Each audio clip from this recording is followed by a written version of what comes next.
एठारे एक सुंदर ओडिया प्रेम कहानी रहिला। अधूरा स्वप्नर पूर्णता। से दिन प्रबल वर्षा हेउथिला। आकाश निज गाँ रास्तार चाली चाली जाउथिला।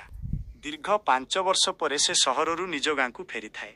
वर्षा जोर हेबारु से गोटे पुरुणा बरगछ मूले ठिया होईगला।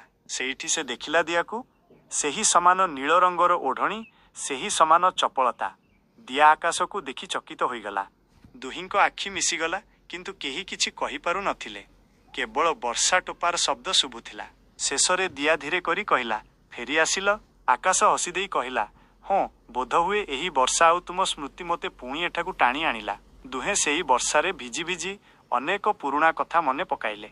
पिलादिनर सेही खेल, सेही झगड़ा आउ परस्पर प्रति थिबा सेही अकुहा भल पाइबा। आकाश जानिबाकू पाइला जे दिया आजि भी ता पई अपेक्षा करिछि।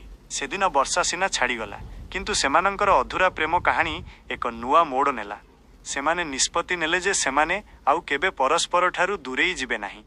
एमिति आहुरी मजादार एवं शिक्षणीय गप सुनिबा पई आम चैनल को सब्सक्राइब करंतु एवं सबु वीडियोर नोटिफिकेशन पाइबा पई बेल आइकन को निश्चय प्रेस करंतु।